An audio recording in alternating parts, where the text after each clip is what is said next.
Oh, the land of the free and the home of the brave. I'm a proud American from my birth to the grave. 47's the top, took a bullet for all. Didn't flinch, didn't run, still they answer the call. And we say, be tight, be tight, be tight. The Officer Tatum Show.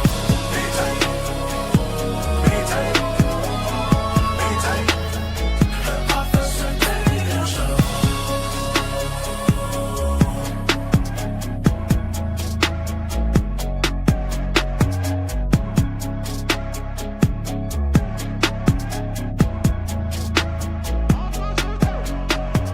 Oh, the land of the free and the home of the brave. I'm a proud American from my birth to the grave. 47's the top, took a bullet for all. Didn't flinch, didn't run, still they answer the call. And we say, be tight, be tight, be tight. The Officer Tatum Show. Be tight, be tight, be tight. The Officer Tatum Show.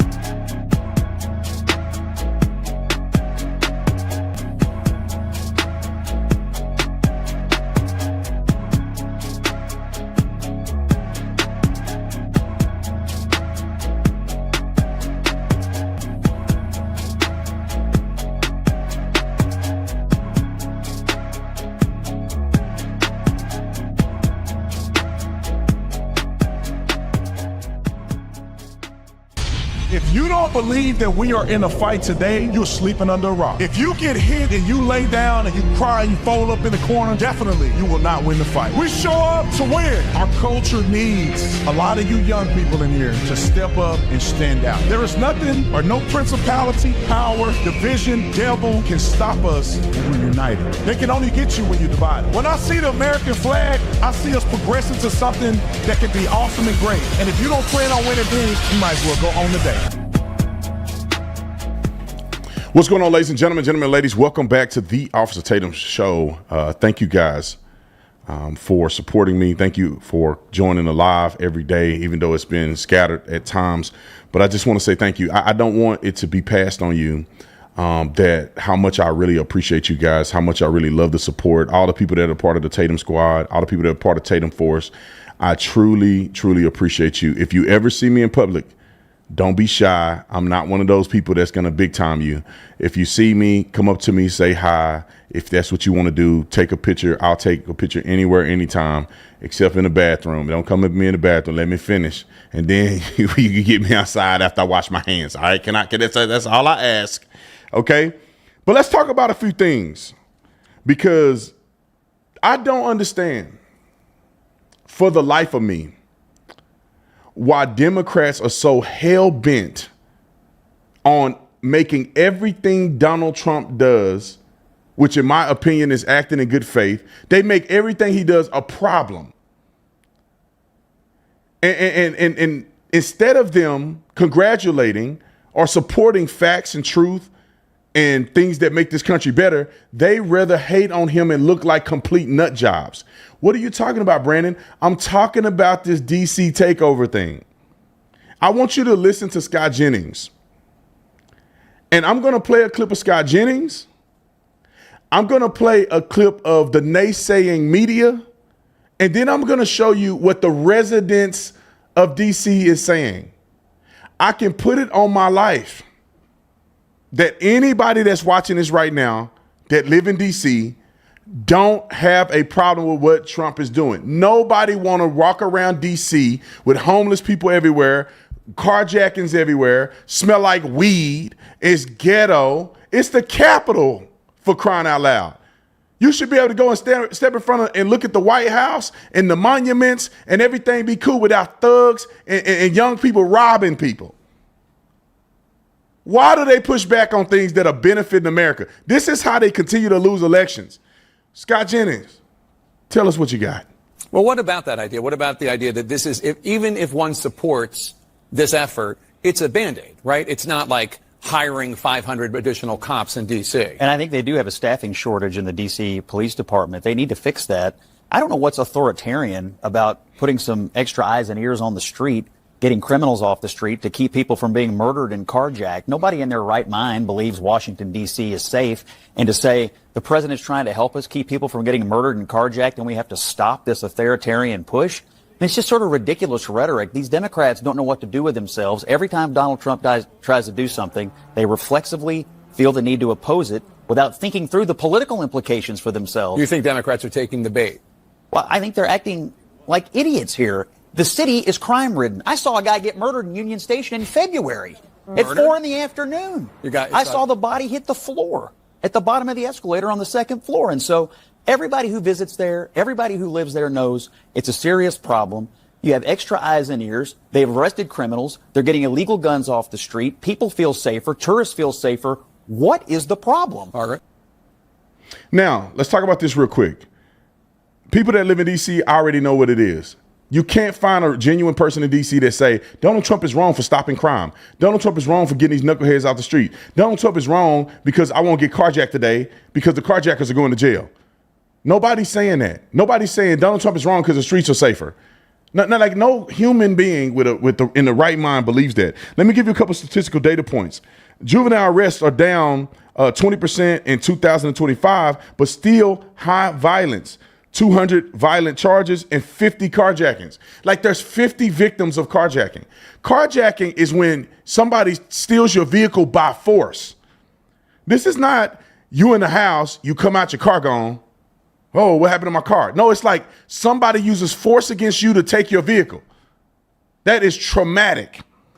And although some numbers have been trending down, why would there be carjackings in the capital city or the district where the president has the authority to take over the police or the National Guard and, I would say deploy the law the way it is supposed to be?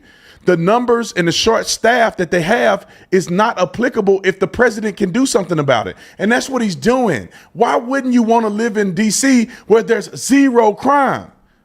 Why couldn't it be like Dubai? Well, in Dubai, there's not a lot of crime. Why? Because you're going to get towed up from the flow up. And then it says the youth now commit 21% of the shootings and homicides. I think this is the problem that people are seeing is like, but the youth, the next generation of young people are crazy and violent. It's getting out of control. All right, let's get to Al Sharpton because I don't want to bore you with too many statistical data points. Let's get to Al Sharpton and listen to what the mayor has to say, why do we got to be the ones that's stupid? Now, it's a bunch of stupid white ones too, but why we got the mayor of D.C. Why can't you have common sense? Why can't we put a sister in there that's smart? A sister in there that's genuine? A sister in there that have common sense? Why we gotta have somebody here like this? They make us all look stupid. Roll the clip. Than white residents and those with higher incomes. As they were last year, black women are among the most concerned, with 65% saying crime is a very or extremely serious issue, compared with 82% who said the same last year. Rev, I just bring this up just to say there are a lot of I'll just say it, white progressives who you've talked about and I've talked about who sometimes think they're trying to help certain segments of the society and they have no idea where they are. Well, right now in Washington, D.C., black women especially are deeply concerned about crime in their city. And I think it would behoove the Democratic Party to figure out how to build a partnership with the president, with the mayor, to make Washington a more secure city for the 91% of Washington residents who are saying today that crime is a serious problem. Well, it goes to the situation and problem that I've said to you and I have discussed before, that people are talking for people they're not talking to. There is a concern among many blacks, if not most, and many residents in Washington, D.C. about crime.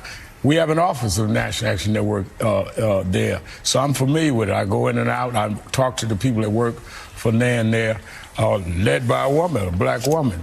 But the question becomes how Trump is handling it. Hold on. He was doing good. I ain't gonna spend too much time. He was doing good, right? I think the Morning Joe and them, they were doing good. They said the right things.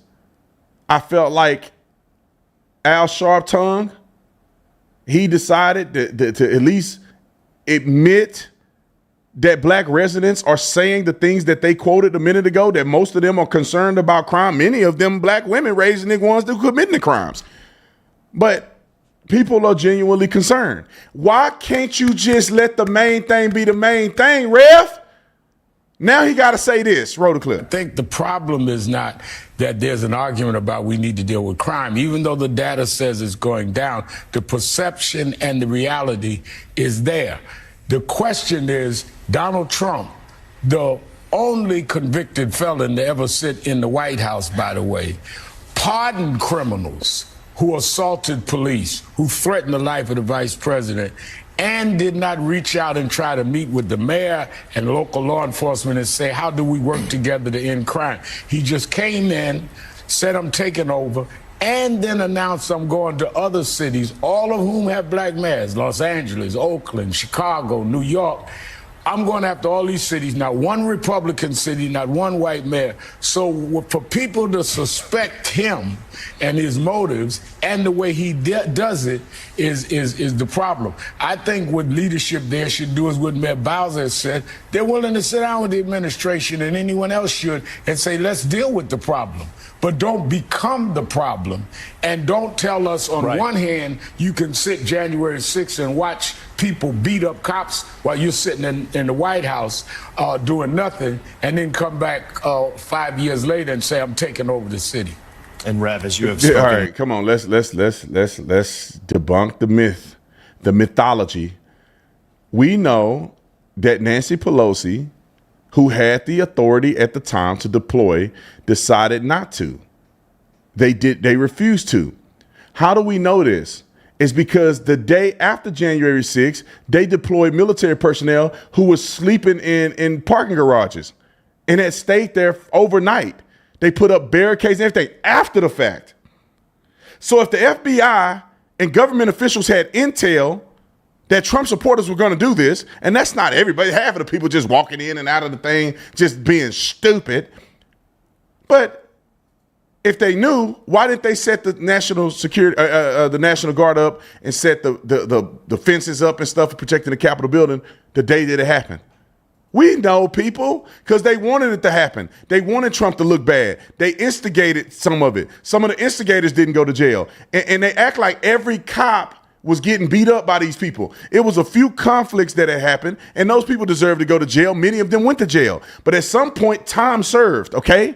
They in there for 4 years, 5 years. Some of them didn't even do nothing. They just walked in the building and walked out. So don't give me that bull shenanigan about, well, Donald Trump is doing the right thing, but we don't like the way he did it. Well, cry me a river, bro. It's like somebody, it's like if somebody made me $10 million in my company and I'm complaining about I don't like the way they did it, even though the way they did it was legal. Who cares, bro? You made me $10 million. Let's talk on that point. Thank you for helping me make some money. I don't care if I don't like the way you did it. You helped me make some money. I don't care how you made the streets safe. Did you do it legally or you did it? Okay, the streets are safe. Let's keep it that way. Now let's listen to some black residents. And let's listen to what the black residents have to say. Because a lot of times they try to make it seem like all black people think like Al Sharpton and the mayor, and they're all confused and they don't know why Trump did it. And I think Al Sharpton made a good point when saying they're talking for people and not to people. Because when you talk to people, this is what you hear. Let's roll the clip. Let's talk to a couple people. Let's see what the black residents talking about. Roll the clip. What's up, y'all? Check this out. Listen, to all my homies, man, everybody in DC, man, listen. I don't know if y'all been paying attention, but check this out. Man, they got the National Guards. They got DEA the FBI, Park Police, Capitol Police, DC Police, all working together. Trump got these on a mission. So what I'm saying to y'all is now ain't the time in my city, in DC. I don't know about nobody else. He ain't do that nowhere else. But it's a state of emergency in my city. So all I'm saying to you is now ain't the time to be riding around with guns and drinking and smoking weed. You know what I'm saying? Now ain't the time, bro. This ain't these next 30 days is gonna show a lot of shit for and that's because it's like this because the youngest keep tipping, bro. We can't go nowhere without them. We can't go nowhere without them doing it up. 9 or 10 of them, they robbing, shooting, and you know what I'm saying? Like, get tired of that shit, man. They get tired of that shit, man. There's no points in it for that, man. Now this is where we come to a state of emergency. You hear me? DC is under emergency. The Metropolitan Police Department has lost its custody for 30 days. Now Trump about to get in here and start roughing shit off, man. They already started. They done came through the 2 or 3 times already. They done pushed up on my man yesterday, wasn't doing nothing. Pushed up on them. They is not playing out here, man. So if you want to get a football number now, keep doing that dumb shit. Keep doing the shit that y'all doing, bro. Y'all making it, come on, bro. We gotta do better, man. And I'm not just saying it's for the YNs, bro. It's for my age too. Listen, if you got certain motions, man, now is the curtail that shit a little bit, man, because if they catch you, they you over. And ain't nothing nobody else can do about it. I'm just being real, man. Y'all, man, stay up. Pay attention, man. Going on right now. I like a little bit what he said. He's still stupid. If you go do drugs, just kind of slow down. Now stop doing crime. Stop doing drugs. Stop being a fool. That's it. That's it, bruh. You want to live? You want to be free? Stop being a fool. Let's listen to the rest of them. Oh, that's him, actually. The rest of them clips. Roll it. I don't know if I should be saying this on the internet, but as someone who lives in DC, people in DC do not really care that Trump deployed the National Guard. Most people are quiet or like, or are literally like, thank God. The only people I've seen outraged are people from other states. People in DC, quiet. I worked in a local election a few months ago. Mind you, this is a place that voted 90% for Kamala. And by far, the biggest issue for people was crime. People didn't care about anything else. People were going ham. I went to so many forums and people were like, what are you gonna do about these kids? Lock them up and throw away the key. My personal favorite was, if they want to play with guns so much, send them to Afghanistan. A lot of you probably are sitting there thinking a few different things. Number one, you're probably thinking is, oh, this is what the problem with gentrifiers is, like white people move to a city and complain about crime. No, the district I was working on was a primarily Black district, like 80%. And no, I cannot speak for all of DC, but the group I am noticing this with is not a monolith. And when I noticed this, I even hit up some local politicians I know to make sure I wasn't tripping. I was like, wait, is it just me or does no one care? They're like, our constituents are happy. Mind you, like, I was born and raised here. Like, somebody was unalived on my front lawn when I was a child, and now the house is worth $1.4 million. And these are people who are just like that. Like, these are residents who are hired. And don't mistake this video as me saying I'm for what he's doing. Again, everyone in my circle is extremely liberal. So a big thing I did on that political campaign was crime stats, and they were staggering, they were frightening. And I know MSNBC was fact-checking Trump, and they said that crime was down 30%. That is a little deceitful. Violent crime is down 30%, and they're only counting homicide as violent crime, and I've never seen anyone do that. Like, that is deceitful, and this is not me saying like, oh, they're justified, but it's more so like the numbers are deceitful. Like, I'm not scared of getting shot. I'm scared of them taking away my jacket. Like, I have a Canada Goose from literally 2014, and my friend's like, nobody wants to steal your 2014 Canada Goose. I'm like, they will. But yeah, no. FBI data, which they're using, is broken down into violent crime and property crime.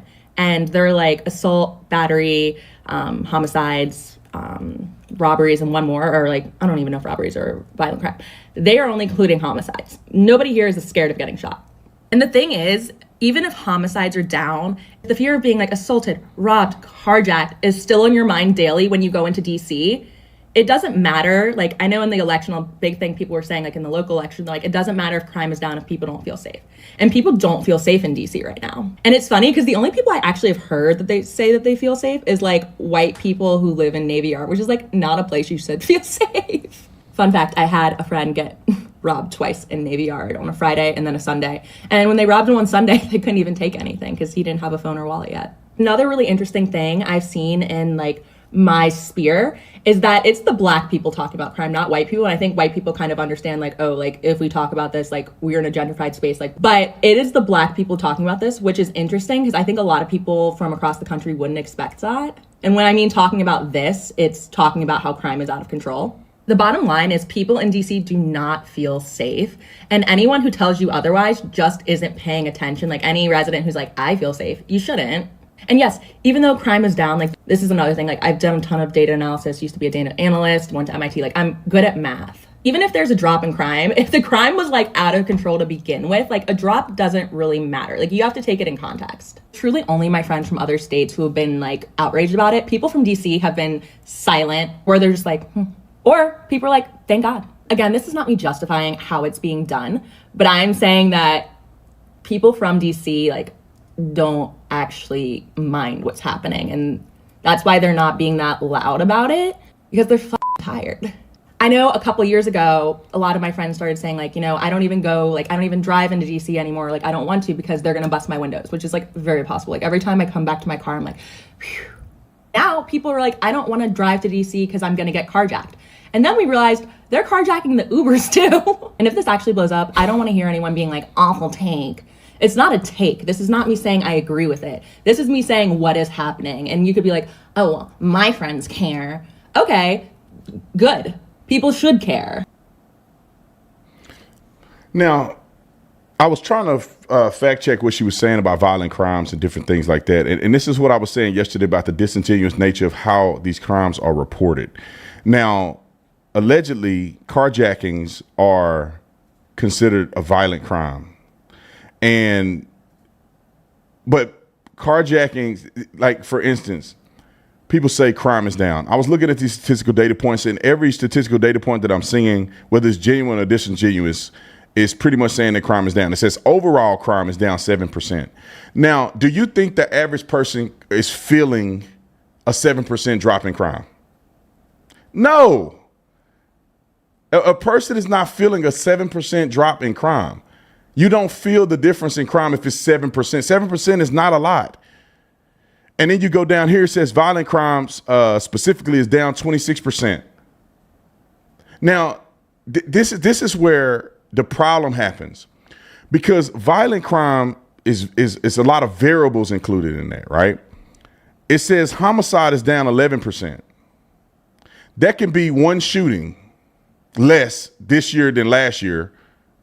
Well, or 2-3 shootings less this year than last year that involve multiple people who were killed, makes the crime rate go down a percentage.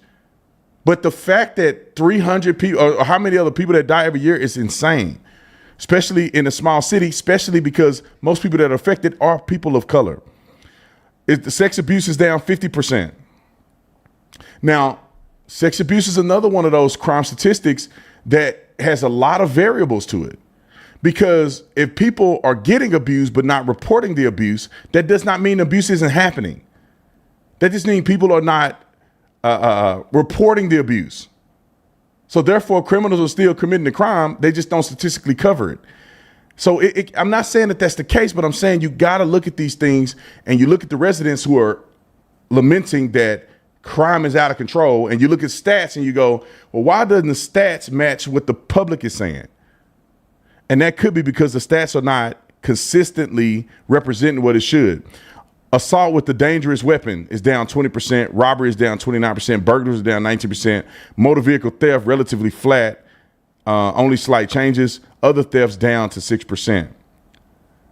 And like I said, people aren't feeling that. Because violent crimes are down don't mean that other crimes are down. And because the crime was way up here and it comes down here, it don't mean that it's acceptable. Like, you're in DC. You're in the capital. Why? Like, for instance, think about it like this. I live in Scottsdale.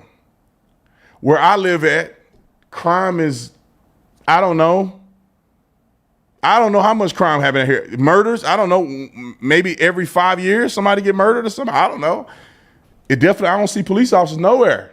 They around, but they not here. Why? Because it's safe.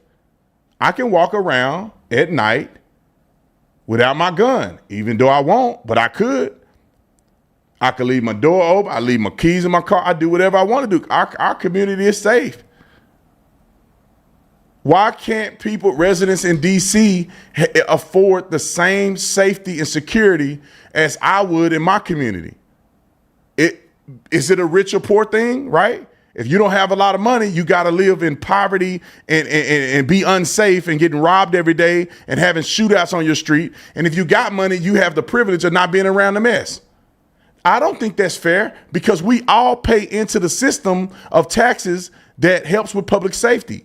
So to be honest, we all should be afforded safety, at least relatively equal. But they want to be mad because they don't like the way he's doing it. Well, look. It's crazy to me that we would even argue this point. Let's go to some other residents that are saying the same thing. The crime is out of control here. Roll the clip. Hear from city leaders and others that crime is actually down. Are you seeing that? No, I'm not seeing it. We're seeing carjackings, the violence in the communities. So we were advocating then for the National Guard to come out, but they said there was no need. But think about how many lives could have been saved just having them on the scene. And Asia says still to this day, she's not heard from one detective about those crimes committed against her family. Now for Tempe Satcher, another DC resident, her son BJ was gunned down in a random drive-by shooting on the way to work 2 years ago, and she does not feel that crime has calmed down. Just today, a young lady was shot over on 15th Street in Northeast DC. Does that seem like crime gone down? With all the things that are going on with our president, sending the National Guards out, I don't have a problem with that personally, because if MPD can't do it and they need help, then I'm glad they're able to get the help. Come on, y'all. We got another one. Come on, y'all. Like, this is definitely not the one, but the mama is saying, my kid got shot. Some girl got shot down the street. And let me just say this too, because this is some statistical data point that I want to look up, right? Because DC, and there's a jurisdictional line when you're in DC and Virginia. It's like you're right outside of DC is Virginia. You step across the street, you're in Virginia. And there's this wondering of, we need to investigate the totality of what people are experiencing, because there may be a shortage of crime in certain areas, but other people may feel no difference in crime deteriorating in inner city areas. Like that's something people have to consider too. And I don't know. I'm trying to ask ChatGPT if there's some remnants of this, right? And I'm just going to read what it wrote, and I haven't looked at it previously before. So I just asked ChatGPT that I'm questioning whether or not the change in crime reporting is making the stats go down so they can look good. And ChatGPT said, you're not crazy for questioning that. There is long history of cities, including DC, tweaking how crimes are reported, categorizing, or even pursued in order to influence statistics. And it says redefining crime categories. If carjacking is reclassified as a theft from auto or unauthorized use of a vehicle instead of a violent crime, then the violent crime stat go down whether fewer crimes actually happen. An assault may be recorded as a simple assault, a lesser offense rather than an aggravated assault if no weapon is proven, lowering the criminal tally. And so I don't think it's saying that it is doing it, but it's giving an examples of how they do it. I'll have to look at this. I don't want to do this all on the spot because y'all know I can't read that good. I'll be messing this whole thing up. But it definitely makes me wonder, because we did it in Tucson. We changed these crimes. We did it when we changed ethnicities and races and stuff. And it's like, no, we got white, non-Hispanic, Hispanic, non-white, and all these categories. And then they begin to manipulate the stats, and then it look like crime for minorities are down. And it's like, no, y'all just changed the way you're reporting it. And I also, think it's worthy of noting, because I want y'all to know kind of the back end of the police side of it, is that I want to know what the police chief is telling people to how they clear calls. Because when we were taught that if somebody make an accusation, you clear the call based on the accusation. You don't clear the call based on the information that you have. So if somebody call in and say, I was raped, right? I got raped. We clear the call whether or not we can find evidence of this or not. We clear the call as a rape, right? If somebody say I was assaulted and we don't really have enough evidence to believe that they were actually assaulted, we have to clear the call based on what they accused. Because later on, we may find a suspect that we can't find at this moment. Some police departments may not operate like that. They may tell you that you have to clear the call based on the crime that you're able to observe at the time, and you can always elevate the crime, right? If somebody in Arizona gets shot and they're in critical condition, you don't clear it as a 0101, which is a homicide. You clear it as an aggravated assault. But when the person dies, they upgrade to 0101 murder, right? So are they doing some of these similar things is what I'm going to dive into and try to figure out. Because if a person is saying that I got robbed at gunpoint, but you have no suspect and no info, do they clear it as an aggravated or as an armed robbery, or do they clear it as an unauthorized theft of vehicle? Because somebody could lie about getting carjacked. If you don't have any evidence, they could just say they got carjacked. So I wonder, are they clearing it based on how we used to do it, which means that if the person accused it, we clear it that way until we find something different and we can always downgrade the clearance. Or they clear it for the evidence that they have at the time, which if you have a shooting, you have no shooting suspect, then technically people are injured, but you don't have any suspects. So is that considered a crime? Do you write a case report and clear it as a shooting? Do you write a case report and clear it as a homicide? Or do you write a case and clear it as unfounded because you don't have any suspects to a shooting that just occurred? These are the things that I really wonder, because there's for the citizens to be saying something different in the stats, something ain't matching. All right, let's go to the last gentleman. We played him on the other show, but I think what he said was pretty interesting. Wrote a clip. Man, down the city is quiet as a church mouse, yeah. I came all the way down Pennsylvania Avenue this morning. So peaceful, yeah. I don't smell no weed, yeah. I don't see no homeless people. I mean, I came all the way through the southeast side, all the way down here. You can see now I'm at the White House jump, man. It's quiet, yeah. It's a shame that it takes somebody to have to sit in your classroom in order for you to be in order, yeah. Because that's what it feels like, yeah. You gotta be babysitted to do your job, yeah. Stuff been out of control for years. You gotta do better, yeah. You gotta do better, yeah. And mainly, young, you got the problems. It's us, man. It's always us giving everybody a bad name, yeah. We'll see how long this lasts, yeah. How many murders was it last night? How many carjackings was it last night? Talk to me. And y'all keep on posting all these data numbers and things of that nature that y'all see everybody else reposting. The stuff that came from the Metropolitan Police Department and the mayor, yeah. Let me tell you something, yeah. Let me tell you something. You can't be that stupid. You can't be, man.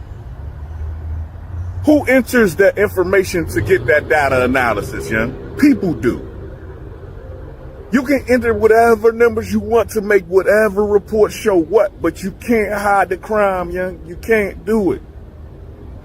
Let me give you something to break it down to you for those that don't understand. I retired from UPS, right? So what they used to do to play with the numbers or whatever, we have mission packages. You'll have drivers over the hours. They'd go in and enter the information, and the report would show whatever they needed to show to keep their bonus that week for their bosses not to fire their ass. So stop believing that stuff. And I don't know if you ever had to deal with the DC government, young, but they suck, young. They have got a lot more better now that the officers have did what they had to do and got all of these people out of the government and got rid of the riffraff and things of that nature. People actually do work now. Let me give you this for example, right? You got carry and conceals or whatever that were being issued by the DC separate department that was handling the gun licensing and things of that nature. They went from turnaround time for like 4 months, 5 months for you to have to get a gun registered in DC and get a carry and conceal to 2 weeks.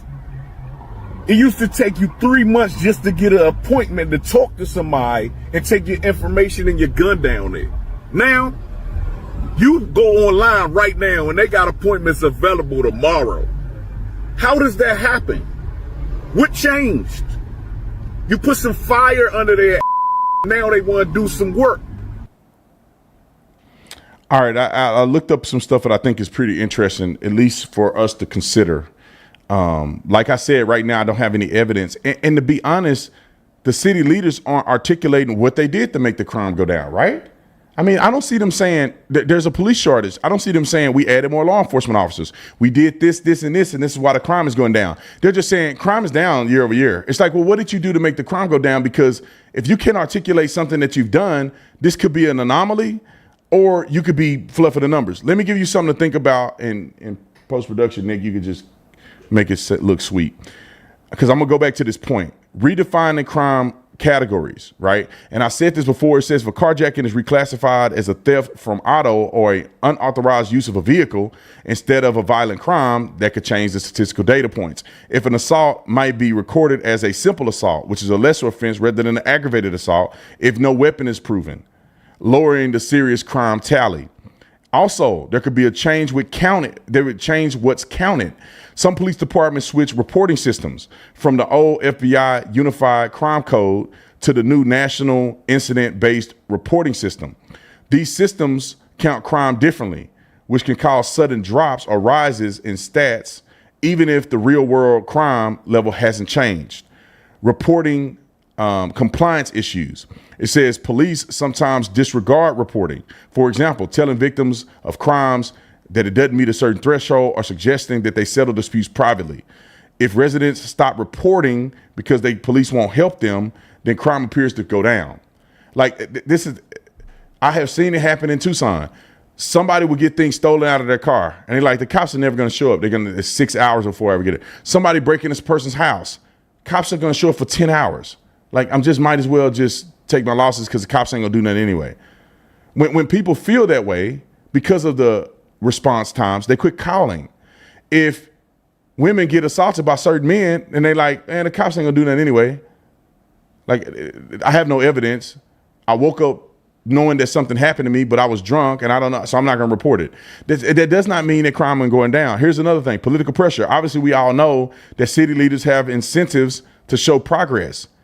And so why wouldn't they manipulate the tally system? Why wouldn't the city manager, city leader, city council, or even the mayor convince or encourage the police chief to do something to make them look good? Why? So they can show that they're doing work and they can get more funding and all of these other things could be a possibility. And then it says the DC context. In DC, there has been past allegations reclassifying certain gun-related assaults as private or property crimes if no injuries occur. We have done this on a police department before where they say, well, if this didn't happen, technically we're not going to classify it as this because this didn't happen. And so it's really not that. I can see them doing it all the time. Why wouldn't they do it? Why would they waste a crime statistic if a person didn't injure anybody, but he had a gun in his possession and he pointed at somebody? Well, if nobody got hurt, the victim don't want to prosecute, then technically they won't tally it as an aggravated assault, which is what it is. So I just want to throw that out there to give you something to think about because I don't always trust, especially if they don't have an articulable measure of why the crime rate is going down. I think that should be it for that topic. Let's get on to the next topic. Let's see. Umar Johnson. Some of you guys know who Umar Johnson is. Some of you don't know who Umar Johnson is.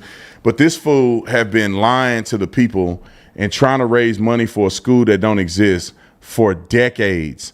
I remember like 5 years ago, a woman whose kid is in college now made a video about Umar pitching his school when her kid was in elementary school. I mean, before he started school. So you talking like 20 years he been doing this. I want to make sure I get the stats for sure. I got to make sure I do it because I think Umar Johnson has been doing this for like 20 plus years.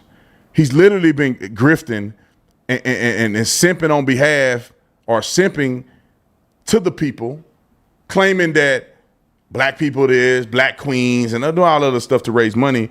And nobody knows what job he really have. Somebody did a expose of Umar Johnson and pretty much showed, and I don't know if it was verified or not, but showed that he wasn't a doctor. He called himself Dr. Umar Johnson, but he didn't have a doctorate degree.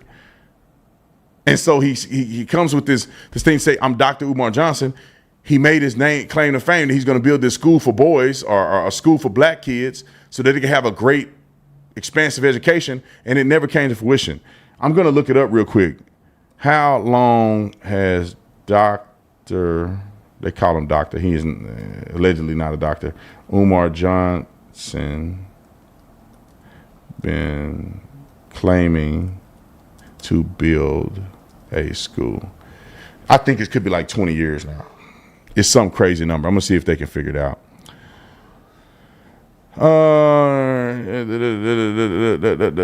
Hopefully have the right person. Dr. Umar Johnson has been a public pursuing and promoting the idea of building a Frederick Douglass and Marcus Garvey Academy. So this is him. It says, here's a timeline. In June 2014, which will be 11 years ago, Johnson initiated a campaign to purchase. Yeah, this is him initiating the campaign to purchase. This ain't when he started asking for the money. But anyway, a campaign to purchase St. Paul College and HBCU with the intent to convert it into a residential academy for African-American boys. This was the beginning campaign and building a school in earnest, is what he said. Early 2023, after about 8 or 9 years later, media noted that it's been nearly 10 years since Johnson began raising money to open a school for black boys. Recent articles in mid-2025 also observed that Johnson's school project, the FDMG Academy, has been a mission for decades, reinforcing how long he's championed this idea and ain't did nothing. Duration, it says as of 2025, it's been about 10 to 11 years of promoting, raising money for, and occasionally updating progress on the school. And to be honest, I think ChatGPT don't understand how long he actually has been pitching this idea and receiving GoFundMe money. So let's play a clip of Dr. Umar Johnson claiming, and this is the one where I want him to claim, what I want to show that he's claiming that they're going to foreclose on this school because he owes $76,000 of unpaid bills and fees. He's claiming that the city ignored his nonprofit status and failed to properly notify him. And the deadline for him to pay is August the 25th. Conveniently enough, he's trying to raise some money. He claims that the project has received approximately $1.6 million in donation for renovation efforts. Do y'all believe that? Okay, let's hear Umar. Roll the clip. On August the 5th, the city of Wilmington, Delaware, took out a notice to auction off the Frederick Douglass and Marcus Garvey Academy campus for unpaid vacant property registration fees. I repeat, on August the 5th, the city of Wilmington, Delaware, took out a lien to auction off the campus we bought, the campus we've been working on for 6.5 years. I was not notified of this. We were not notified of this. This past weekend, without an email, this past weekend, without a letter in the mail, this past weekend, without a phone call, the city of Wilmington put a notice on the door handle of both of our schools, informing me that if we don't pay the past due vacant property registration fees and outstanding utilities by the 25th of Black August, they will sell our campus. Brothers and sisters, can I ask you a question? Why were we not notified that they were going to try to sell our campus? Hold on. Brothers and sisters, why are you still acting like you need money 10 years later or more? What are you talking about? You guys are, they're saying they're going to auction the building off because it's been vacant. So you telling me you haven't done nothing at the school? You don't have churches coming to the school to be able to do sermons and anything? You could rent it out for something, bro. You're doing nothing with these facilities that you claim you own. You don't have kids coming to do some type of curriculum and learning. You don't have a men's after school event, nothing there. You have nothing at these buildings. I don't like this type of foolery happens so often in the black community. And it's crazy because I used to think some of these people were legit. And then I moved away and expanded my mind. I realized, oh no, most of the people I thought were legit were completely fraudulent. It does not take you this long to build a school. And I'll tell you this is where I have never in my life, and y'all correct me if I'm wrong, it's okay to be wrong sometimes because I'm not always right. I have never donated to a legitimate organization, nonprofit organization that take donations through PayPal, Cash App. I just have never done it. I'm not saying that people can't do it.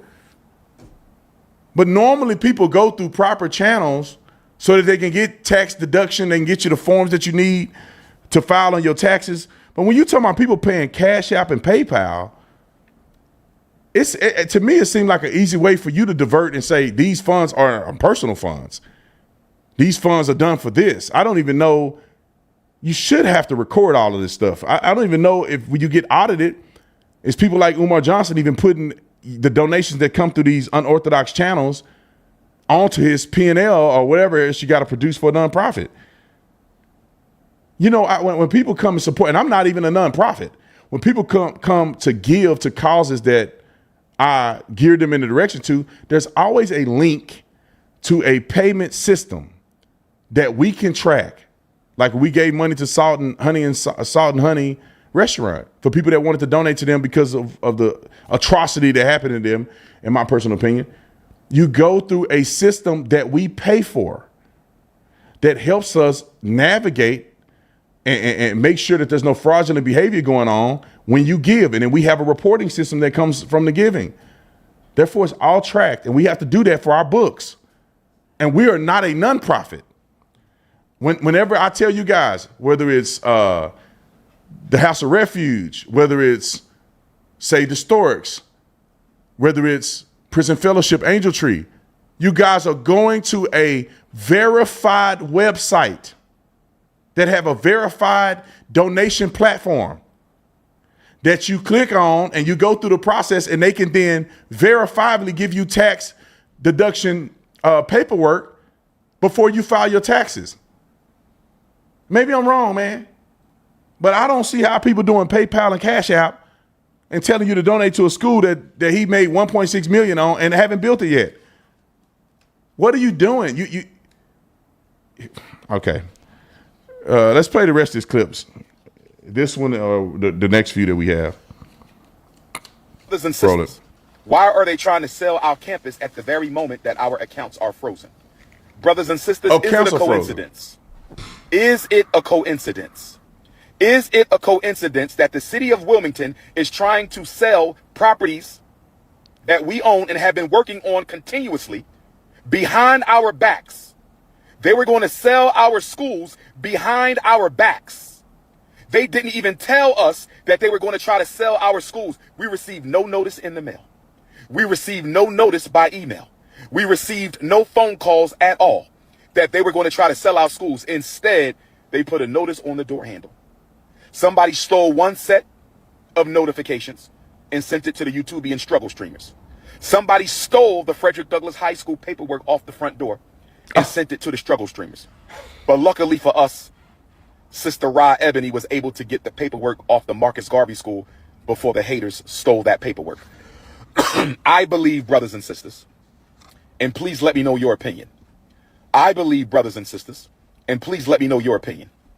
I believe, brothers and sisters, and please let me know your opinion. I believe that they were going to sell the school, and they wanted to sell the school before we found out. I believe that they wanted to sell the school before we found out. We were not supposed to know that they were going to sell our school. Why do I say that? We were given no notification. We received no letter in the mail. We received no email.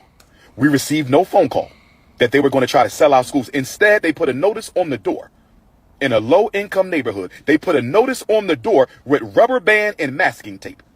They put a notice on the school front door with a rubber band and masking tape.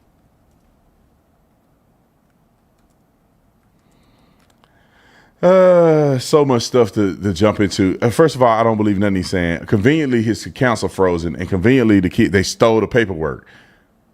Umar, at what point are you accountable to the vacant facility that you have never used in 11 years? Or whenever you bought the thing and you still ain't done nothing with it? What do you mean? You don't know what fees you owe? All right, he got another clip. Roll the clip. This is when he talking about he broke now and his account got frozen. I wish, see, I need to start doing like Candace Owens and doing an expose on some people. Like, he made me want to go and dig deeper into this. You telling me your accounts are frozen. Your people don't just get their account frozen because some random conspiracy, bruh. You know exactly why your accounts are frozen. Probably because they've detected that there's fraudulent behavior. You're raising money for something. You're not using the money for what you raised it for. And when the banks detect that, or the IRS detect it, or not IRS, but the banks or the government detect it, they can order a freeze on your bank account. So you're not continuously defrauding people. The same thing happens on PayPal. When you run a scheme through PayPal, and sometimes it can be a legitimate thing, but if it's legitimate, you can easily make a phone call. Because I think it happened to us or one of our clients. They had a payment processor set up, and they sold so much stuff immediately, it shocked the payment process, and they thought it was fraud. It was nothing but a phone call. Hey, look, this is what it is. Here, we're going to show you proof on this is legitimate. This is the place that we ship from. This is all legitimate stuff. The EIN, it's a real business. This is a customer service. We got all this stuff set up in place. This is legit. And they released the money like a couple days. Your account being frozen isn't a real thing unless you're doing something nefarious. Roll the clip. With that being said, brothers and sisters, Dr. Umar has access to no money right now because my personal account contains all of my money. I only send it to Apple Pay and PayPal as necessary. So the Prince of Pan-African... Did he just snitch on himself? We have access... He's going to jail. He got to go to jail. He got to go to jail.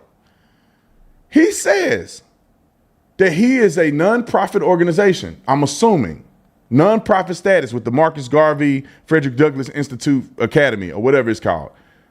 You can't put all of your money in your personal account and then divvy it out as you see necessary. That's not how it works. If people are donating to your company, that money should be going directly into your business account or your nonprofit account, and then you can withdraw money based on a salary or something that the board agreed to. Like, you can't have a nonprofit organization without a board. You can't be the sole person that runs and controls all the money in a legitimate nonprofit organization. I don't know of a nonprofit organization that don't have a board. You have to have a board. How do you know, Mr. Tatum? Because I co-founded a nonprofit organization called Blexit. We have to have board members. We have to have minutes. We have to have like meetings. I don't remember if it had to be quarterly or not, but we had to have board meetings. I was on them. We had to have board meetings. We had a clerk had to do the minutes because we had to prove if we ever got audited that we actually run a legitimate nonprofit organization. Pull him up. Roll it. For the first time in my life is without any digital currency.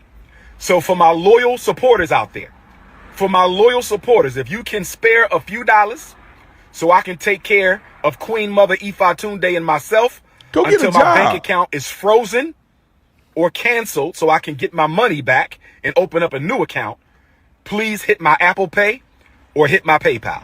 My personal PayPal account is Umar the Psychologist at yahoo.com. So that's paypal.me/Umar the Psychologist, paypal.me/Umar the Psychologist, paypal.me/UmarThePsychologist, paypal.me/Umar the Psychologist, or hit my Apple Pay using my cell number 215-989-9858. 215-989-9858. I've never asked the people for $1. I have never asked the people for $1 in my life. I've only asked you to donate to the FDMG Academy for Boys. I don't have any sons. I have 2 daughters. So the FDMG campaign is a selfless project, mission, and service to provide our boys with the education that they deserve. But right now, I don't have any money because my account was frozen by my bank because someone has been trying to hack into my account, hack into FDMG Academy account. So the FDMG Academy account is frozen. My personal account is also frozen. That means we're going to lapse on our utility bills. We're going to lapse on our internet bill. We're going to lapse on a lot of our bills at FDMG. The bank is not giving me a timeline as to when this situation is going to be resolved. If I don't have Cash App, nor does FDMG have Cash App. I do not have a Cash App. I only have Apple Pay and PayPal. If you can spare a few dollars, send it to my Apple Pay, 215-989-9858, 215-989-9858, or my PayPal, paypal.me/Umar the Psychologist. Although Leo season is off to a rocky start, brothers and sisters, we will overcome. Shout out to all my donors. Newark, New Jersey, I'ma see you. Nat Turner, I'ma see you. Mobile, Alabama, I'ma see you. New Orleans, Louisiana, Hurricane Katrina, I'ma see you. Kenya, January, I'ma see you. FDMG is coming. We just got to lay down on floors, brothers and sisters. Lay down on floors, and we applying for our certificate of occupancy. I don't have any money in my pocket because my account is frozen. If you could send a few dollars to Dr. Umar for Apple Pay or PayPal, I would greatly appreciate it. Black Queens forever. Snow Bunnies never. Enjoy your weekend. Leo season forever. Peace and Pan-Africanism. What a grifting. I mean, I hope black people aren't buying this stuff. I mean, you go look on this page, people like, yeah, King, we just need floors. No, bro. Like, you got a social media platform. Get on the platform and explain. Like, I promise y'all, if this was me and this kind of thing happened to me, I would spend a show explaining everything that needs to be explained if I thought that the people who support me think I'm doing something wrong. Like, I don't think it's that difficult to articulate what you're doing with a nonprofit organization. Show your bank account statements. You can show bank statements. You can blur out your account number, but you can show that the $1.6 million have gone into your business account. Listen, they don't freeze your business and your personal account together unless there's suspicious transactions that are happening between the two accounts. And the thing is, when they take the notice off, you should report it immediately that somebody stole a notice. You know that you're not paying your bills. And then you go, we're going to fall behind on our utilities. We're going to fall behind on our internet. Why do you have internet at a school that's unoccupied? This internet that we have at this building, which is 15,000 square feet where I'm in, we spend about $1,500 a month on internet. You're talking about a school, if it's smaller than 15,000 square feet, and we have fiber optic, internet, optic internet, what do they call it, fiber internet? So that's why it costs so much. But when it wasn't costing as much, it still was like, I don't know, $800 a month. We had to supply internet and pods throughout the whole building. Therefore, you don't, drop the internet. What are we even saying here? The only reason why I'm saying what I'm saying is because Dr. Umar Johnson's a fraud. And I wish that most people would identify these frauds and not get screwed over. Because we got enough people that need help in the inner city and so on and so forth. And these people are screwing us over. Are we still live? Yeah, we're still going. That one I think is paused. Because the chat stopped and... No, it's still going. Oh, I don't see it over here. Okay. All right, last story today. And I'm going to shut up. All right, let's get to this. Jillian Michaels on CNN. What did I say? Jillian. I keep saying Julian. There must be an actor name. There is. But anyway, Jillian Michaels. I'm sorry. Jillian. I don't know why I want to call her Jillian Michaels. I think I'm thinking of Julia something. Another person. Anyway, y'all may know. I don't see any of the chat here. Jillian Michaels on CNN. I really thought that they did her a disservice on this show when I watched it, because she didn't really get an opportunity to say what she wanted to say because they cut her off, and the clips are always so deceiving because you can't see the full interview that they had with her. But I'm going to let her clip play so you can hear what she tried to say, and then I'm going to follow up and articulate exactly what I think needed to be said and kind of clarify her point. These people are so disingenuous and evil, in my opinion, and everything is about race and everything is about white man bad. I mean, it's just sickening to me. And that's why I exist, okay? To correct the truth or correct the falsehoods and tell you the truth. All right, roll the clip. He's gone into the Smithsonian, and he's effectively now has some random person deciding what is appropriate for the Smithsonian to teach in terms of American history, things that don't offend parts of the MAGA base, right? So we're now literally reviewing parts of American history and parts of American culture to make sure it comports with dear leader and what the MAGA Can we address wants. some of those things that are in there? Because have you looked at some of the things that are being reviewed? Slavery was a bad thing that was to talk about. Okay. Like, he forgives He's me for not saying whitewashing slavery. So he's not? He's not. No. Okay. He's not. And you cannot tie imperialism and racism and slavery to just one race, which is pretty much what every single exhibit does. But let's talk about the fact that when you look at slavery, let's talk about the fact that slavery in America was. Do you realize that only less than 2% of white Americans owned slaves? But it was a system of white supremacy. You realize that slavery is thousands of years old? White people were Do you know the slave who owners. was the first race to try to end slavery? Well, what's controversial? I'm very surprised. This is an extraordinary exercise in historical revisionism. I'm really surprised. Do you realize that? Jillian, I'm surprised that you're trying to litigate who was the beneficiary of slavery and who was not. What I'm trying to tell you is that in the context of American history. Okay. In the context of American history, what are you saying is incorrect by saying that it was white people oppressing black people? Every single thing is like, oh, no, this is all because white people bad. And that's just not the truth. Like, for example, every single exhibit, I have a list of every single one. Like, people migrated from Cuba because white people bad. Not because of Castro. Yes, no, it's in there. That's what I'm saying. You don't actually know what's in there. Do you know that when you walk in the front door, the first thing you see is the gay flag? Jillian, you have a lot of stuff in front of you. Yeah, I do, what because exactly I don't, because here's the thing. Are you talking about? Okay, I'll give you an example. Yeah, please. There's one called Change Your Game, right? This has been an installation there. Is gender testing fair in sports? Does that, and then it goes on to talk about how it's complex to do gender testing in sports. It's not complex. It's basic science. That's untrue. It's XX chromosome, XY chromosome. That's sports. Is it fair to have biological men competing against biological women in sports? No. But why is this in the Smithsonian? So it's been completely captured. First of all, I don't. And it's totally partisan. First of all, we don't have time to litigate all of this. Of course we don't, because then you're going to lose the argument. If everything is racialized, just like you're trying to do to me now.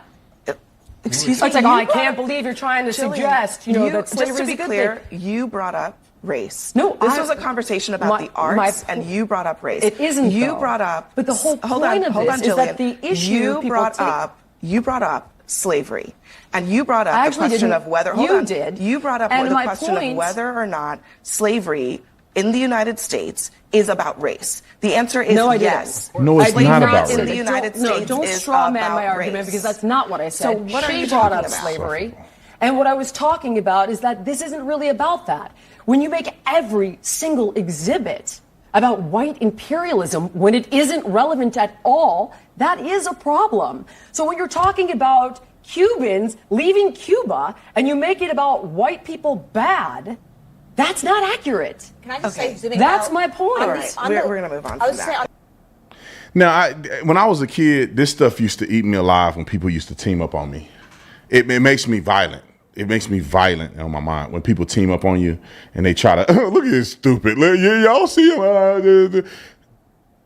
Jillian Michaels is 100% correct in what she's saying. And they're gaslighting her because the conversation when we started the video was very, very clear. She's saying that there's things in the Smithsonian that are depicting history in a disingenuous and even some cases fraudulent way. Slavery had nothing to do with race. It was available cheap labor. That's why you see Africans owning Africans, selling them all across the world. Majority of the slaves were in South America. It wasn't even in America. And then roughly 2%, I've seen lower numbers than 2% of white people in America own slaves. So the majority, 98% of white people didn't even own a single slave. It wasn't about race unless you were, I want to say the R word. I want to say it. Can I say it? Unless you retarded, then you would know. And if you study history, see, back when I was in college, they taught real history. And that was just back in 2005. I took Africana Studies in college, and Africana Studies revealed the true nature of slavery and how it was associated with the continent of Africa and how it was disseminated across the world. It was the Africans who enslaved black people. Why do people act like that wasn't the beginning of the slave trade? Africans enslaved blacks. Africans then sold blacks. They put them on the ships. They assisted in getting black people from the continent wherever they went. And when they got to America, it wasn't about race. It just so happened to be that the blacks in Africa were cheap labor, because they tried to enslave other whites in America when they first got here. They tried to enslave Native Americans when they first got here, but the Native Americans had a common language, and the Native Americans knew the terrain better than the slave owners did. So what happened? They would often escape. They could not keep the Native Americans in the plantation. They couldn't keep them bound because they would talk, and the people who enslaved them don't know what they're saying. They would scheme and plot and escape. And then when they did escape, they knew the terrain better than anybody, so they couldn't catch them. So what did they do? There was cheap labor off the continent of Africa. They brought them over here and they auctioned them off. Could there be nefarious, malicious things that happened in between? Yes, I'm sure there was. Maybe some people did get stolen, and maybe there was some theft that went on with stealing bodies and taking them places. But for the most part, legitimate, legal slave trade at the time was going on in America. Most people in the South did not own slaves. And the crazy thing is that if you talk about that it's a race thing, then you have to argue that black people are racist against black people, because hundreds of black people own slaves in the South. Natives own slaves. What are we talking about? We celebrate Juneteenth because the last remnant, which they lie to you about, you look it up, the last remnant of black slaves were notified that they were actually free. That wasn't the last remnant, because the Choctaw Indians still owned slaves at that time for an entire year or so after Juneteenth. And then finally, the Choctaw Indian released their slaves. That was the final batch of black slaves who were freed. Why do they do revisionist history? You can look this up for yourself. Why do they do revisionist history? This is what Jillian Michaels is talking about. Like, Trump is going back into the Smithsonian and some of these federal institutions and saying, are you teaching it properly? Or are you indoctrinating the history of slavery to make one side look bad and to capitulate to the emotionalism of victimhood for another side? It bothers me. The first legal slave owner, I put this on my life. I don't know if I put it on my life. I could almost put it on my life that if you go to the Smithsonian, they will never mention Michael Johnson. I don't think they'll mention Michael Johnson. Let me look and see if Michael Johnson is featured in the Smithsonian. Who is Michael Johnson? The first legal slave owner in the United States history. And what does that mean? He had 2 indentured servants who was black. He was a black man himself. He went to court, sued that they would be indebted to him for life. That was the first legal life sentence of a person working for you, which was a slave in those terms, which made him the first legal slave ownership. Now, other people may have owned people in that manner, but Anthony Johnson legally owned people for life. They were slaves to him for life. Black man, first person, 1600s. 16 something, I forget. Is Michael Johnson listed in the Smithsonian Museum? I can't spell to save my life. No, not Michael Johnson, the Olympic sprinter. Michael Johnson, the first slave owner. Let's see what they say. They probably don't even have him as the first slave owner. They're trying to rewrite history. You'll mess around and not even hear about him again. Yeah, see that. Look at it now. Let me tell y'all what they look what they doing now, because that's why you can't follow ChatGPT on everything. Look, it says, who is Michael Johnson, the first legal slave owner? ? A case of mistaken identity. The name Michael Johnson seems to be misreferenced. The commonly circulated claim refers to Anthony Johnson. Oh, no, I'm sorry. That's me. Let me shut up. That's me. I put Michael Johnson instead of Anthony Johnson. I'm sorry. I've probably been saying Michael Johnson this whole time. I've been saying I'm sorry, y'all. It's Anthony Johnson. I'm talking too fast. I'm thinking of the sprinter Michael Johnson, and I conflated the two. It's Anthony Johnson. I'm sorry. That is my fault. This one ain't wrong. Okay, that was Brandon Tatum. Let me fix it.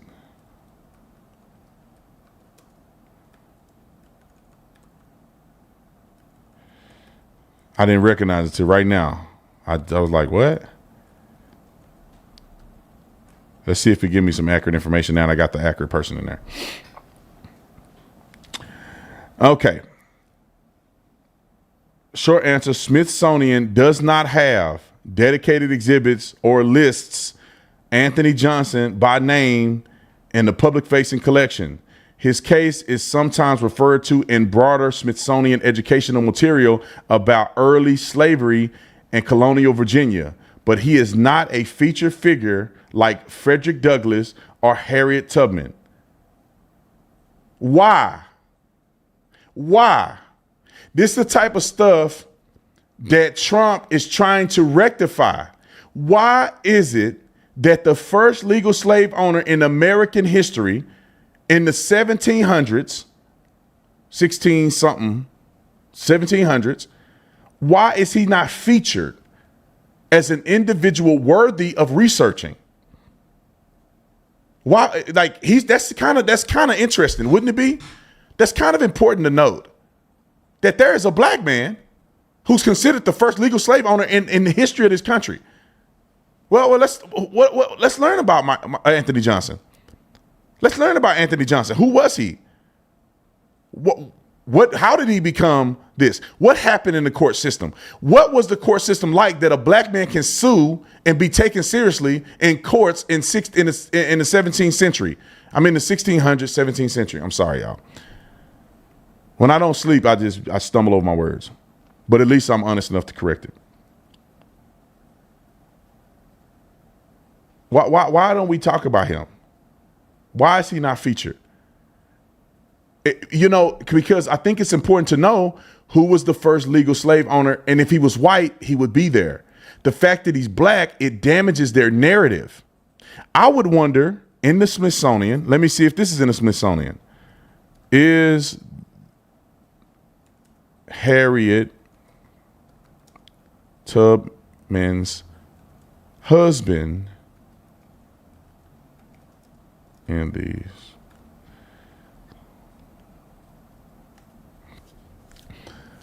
Let's see if the mention of Harriet Tubman's husband is in the Smithsonian. Black man. Okay, so it says right here. It says okay. Clearly you don't see it's just Harriet Tubman is in a picture by herself. You wouldn't even know she had a husband. It says, is Harriet Tubman's husband in the Smithsonian?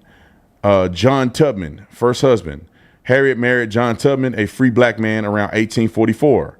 There's no evidence that John Tubman is featured in the Smithsonian collection or exhibit. Why is Harriet Tubman's husband, whom she married in 1844, not featured in the Smithsonian? She's featured. They want us to believe that Harriet Tubman was a single poor black woman, which in fact she was poor, I'm sure, but she was just on the plantation with her lantern. The white man, I gotta escape. She was married, and she had her husband was free. So, like this changes, in my opinion, the fraudulent nature of what they're trying to perpetuate to us. Why? How did she get married? How was her marriage recognized in 1844? How was a free black man married to a slave? How was that possible? Now, I know how it's possible, but why don't they teach us how that is possible? Did you know that she also lived with him? They lived together. He didn't want Harriet Tubman to start the Underground Railroad, but she did it anyway. Now, he is obviously emasculated in how it had turned out. Why don't they talk about, why is he not in the Smithsonian? Nelson Davis, her second husband. After the Civil War, Harriet married Nelson Davis in 1869. The National Museum of African American History and Culture holds in its collection a black and white portrait or a postcard featuring Harriet Tubman with Nelson Davis and their adopted daughter. These items is part of the museum's photography and memorabilia collection, though the husband appears in the image not as a separate featured object. But why is her first husband not mentioned? They don't want you to know. See, they want you to know that after she had been freed, after she had done all these wondrous works with the Underground Railroad, they want you to believe then she was able to get married and she was free and she got rights and all that. They don't want to tell you that all this was happening in 1844. Why is that? You know, let's go with Rosa Parks. Hold on.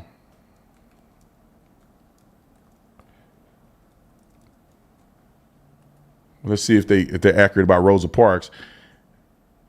Look, I wonder, is this featured in the Smithsonian? Is this featured in the Smithsonian?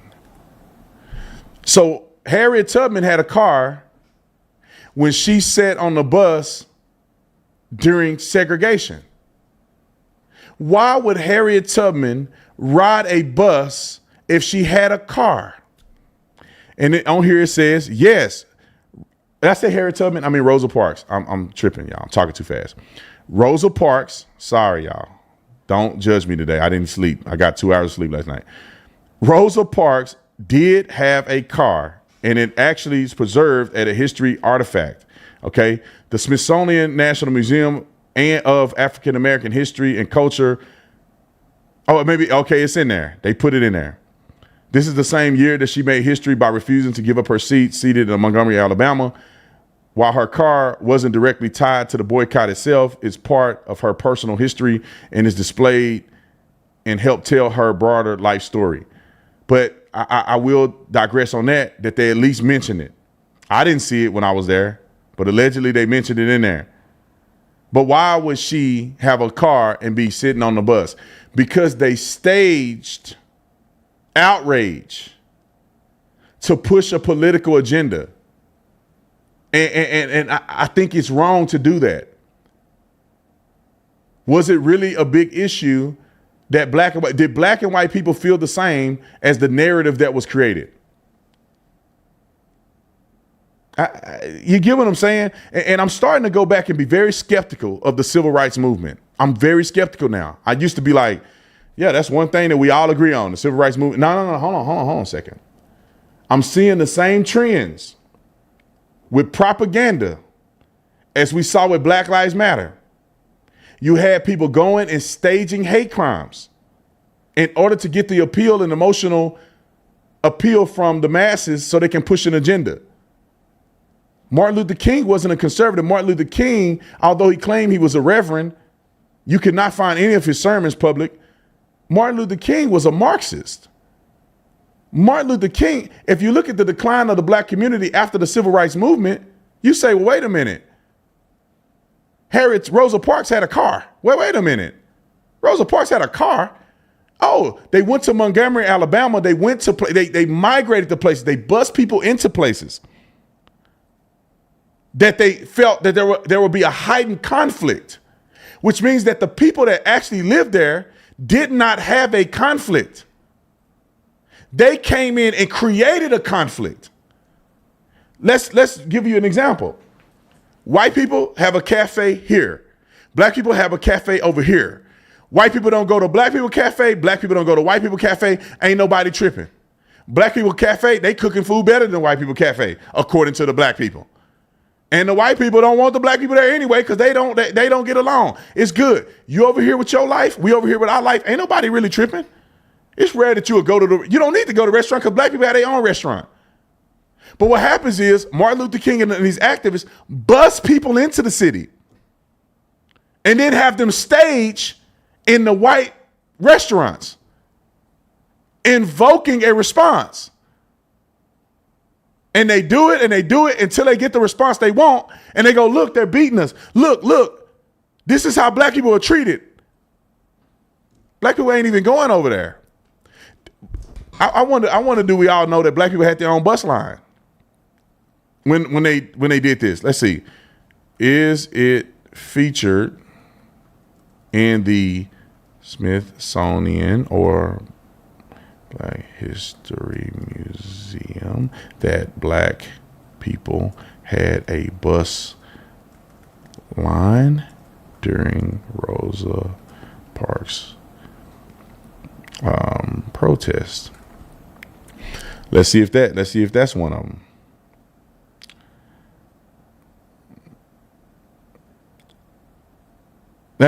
This is what it says. I'm being honest about what it say. This is not what people that I have heard mention who lived during that time said was true, but this is what it says.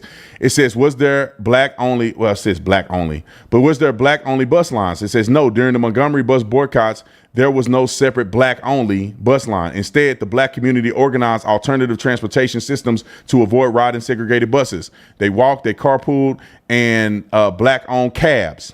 Okay. So they didn't have a bus line. They didn't have a black only bus line, but they had cabs and other forms of transportation. Okay. Community members walked long distances, organizing carpools, and used black owned taxi services that matched bus fares. Okay. And estimated 75% of the bus ridership were black Montgomery residents, and roughly 40,000 people participated in the boycott. Black taxi drivers played a crucial role, facing police threats, arrest, and even insurance cancellation to keep the community moving. And this is what, according to the Business Insider and Business Insider, I would argue to beg to differ on if all of this is accurate. But this is what it say, and I'll go with what it says, and I'll do thorough research to disprove it. So you can go and maintain that there was no black bus line. But there was a gentleman that was alive during the time on the Breakfast Club that said that there was a black bus line. Now, maybe it wasn't bus line, but black people had modes of transportation. Now,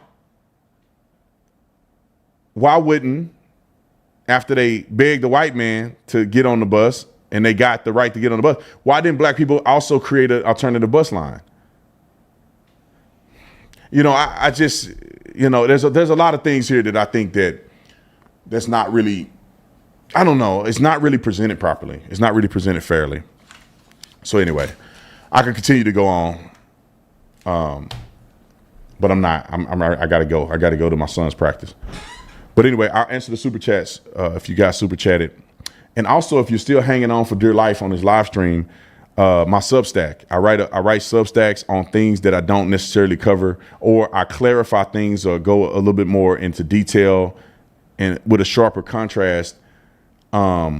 Different things like the Tucker interview that I made a video about. I actually wrote an op-ed on it. So just go and look at it. Substack. You can find the link wherever you find Substack, Officer Tatum on Substack. And then you can go from there. All right. So go follow me on Substack if you're a Substack person, you like reading material like that. I take a lot of time to do it because it means something to me. You know what I mean? Because sometimes writing it is better than off the cuff, you know, videos that I do that's kind of off of memory, off of things I've read. I compartmentalize and put it together, and therefore you can be informed. I might actually write an op-ed about this, what I'm talking about now, when it comes to this, the lies that are told to us, the misleading portions of slavery, and the lack of Smithsonian evidence that don't paint the picture and the narrative that they want to paint. And I think Donald Trump, to go back, Jillian Michaels articulated very clearly, but they cut her off and they treated her poorly on the show.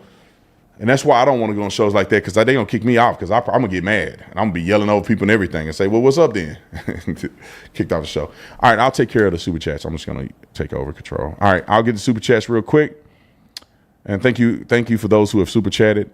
It says, may God continue to bless you and all you do. Love you, brother. I appreciate it. Sharisa. I think it's Sharisa. Been a member for 55 months. I got to do something for people that's been members for a long time. I got to do something for you, man. I can get free merge. I got to do something for y'all, man. I appreciate y'all for supporting me that long. Corey, thanks so much for being a member for 12 months. How's everybody doing today? I think you asked that earlier, and people probably have answered that. But I'm doing great. I'm blessed, man. I'm blessed to be alive. If I'm alive and doing something I love, that's a blessing. You got to count that every day. Let's see. Summer Shield. It says, do you realize that the elite never support a smart, conservative black woman? They only put sellout black people that make the entire culture look like criminals in Congress and media. Thoughts? We need to change this. Nah, 1,000%, man. Like, it's kind of weird, man. There's a lot of smart conservative black people all over the country, all over the world, man, and they never get elevated. They just don't. I mean, I think, to be honest, the Republicans don't do a good job at elevating smart black people either. When you look at some of the mainstream things, like, for instance, I honestly think there's intelligent, smart, conservative black people that could be in Trump's cabinet that would do a much better job than some of these white people that are in his cabinet. And I'm not trying to make it a white or black thing, but I'm just saying, like, it would be in your best interest to diversify your cabinet if there's other qualified people. And I'm not saying Trump is a racist or nothing. I'm just saying that conservatives don't take enough time to evaluate stuff like that. It's like, no, man, like, there's incredible people who are articulate, smart, that can take those roles, because at some point there needs to be proof to the world that black people are also conservative and also are intelligent. Not all of us are Democrats.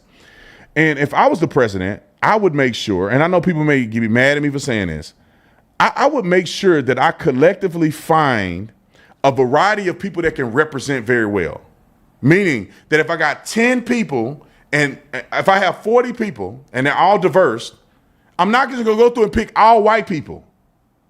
If I got white and black people that can do the job, then we're gonna mix it up a little bit, because there needs to be a diversity of communication as well.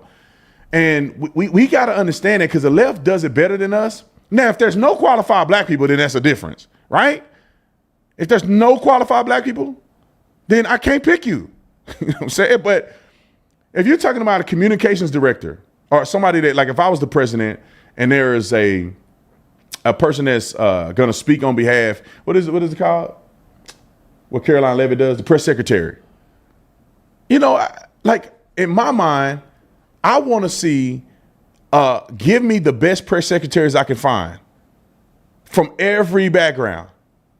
And let me pick one that I think will be the best communicator, and also one that will represent the administration in a balanced and equitable way, right? You don't want to just have, in my opinion, you don't want to just have men running everything.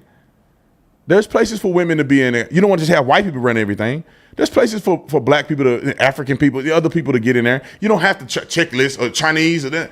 But, like, man, you got to diversify the pool, because I would want my administration to represent all the people in the best of all of us.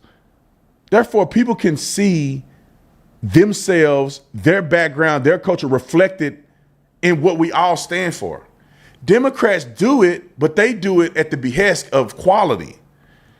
They'll bring black people in because they want more black people represented, but these are the dumbest black people they can find.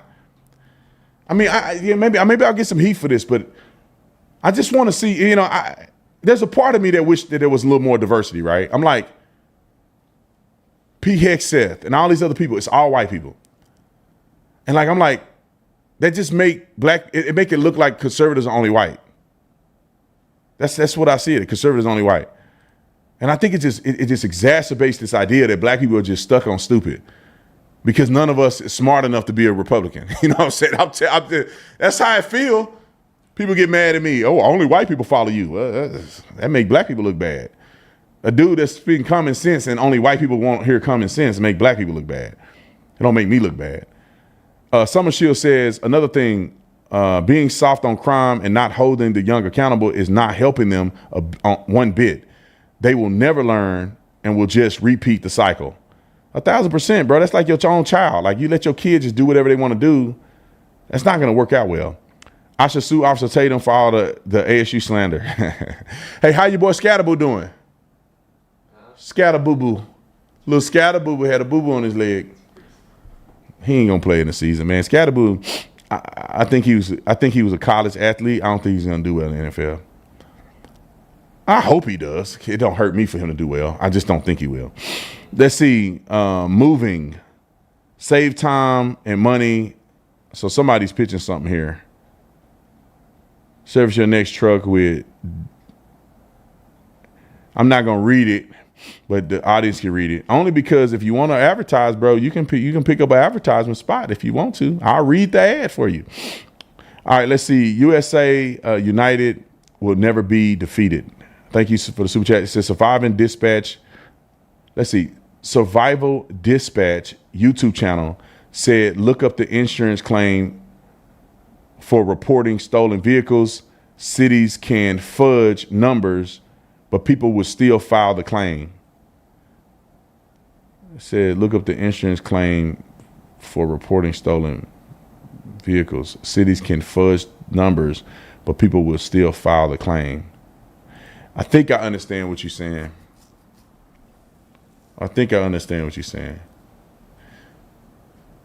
Because when we file, we like when somebody, you claim your car is stolen, there's a few things that have to happen, right? Your car could be towed, right? The tow truck company have to notify local law enforcement if it's on public property or private property. They have to notify local. I think they have to notify in both situations. So therefore, when you call the police, like, I think my car is stolen, they can look in the database and say, no, it's just been towed to Bronco Towing, which is the worst towing company in the state of Arizona.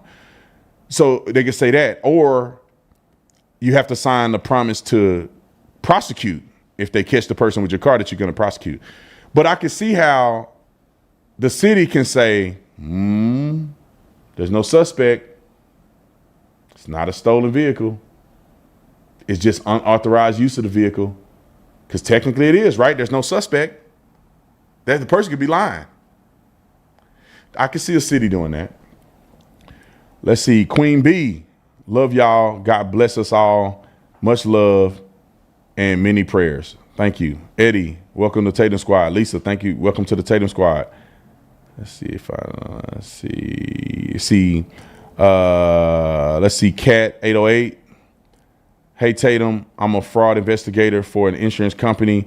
And just from what you were saying, there's a red flag all over that. Dude is scamming people. Love watching your show and God bless you. Yeah, I mean, I think Stevie Wonder can see he's scamming. You've been talking about building a school for 11 years and no substantial progress has happened. You've been begging people for money. You telling me celebrities haven't come out and given you money when you're trying to build the school of Frederick Douglass and Marcus Garvey, which they are opposing people. To be honest, Frederick Douglass probably would not friends with Marcus Garvey. Marcus Garvey was a traitor anyway to the country. That's another thing that you think is a fraud. Marcus Garvey was a traitor to the country. Marcus Garvey was also a separatist. Marcus Garvey supported the KKK as a separatist. So why would you name it after Marcus Garvey? Okay. All right. Thank you all for all you do, brother. And thanks for the prayers. I'll take continued prayers. Recovering from an ACL injury, no fun. Keep up the good work. God bless you, man. Thank you for being a member, Ronnie, for 9 months. Let's see. Michael says, we need more people for good and God like you. I agree. That's what I'm trying to do, trying to help people become the best version of themselves by putting God first. Let's see. Terry, hey, darling, do you have an email or way to send you a private message? Something I would want to share with you. Yeah, she's a Tatum member. Did we put the email on the Tatum Squad thing? I don't think so. Put the email out there. If you're a Tatum Squad member, I'm gonna put my email in the thing.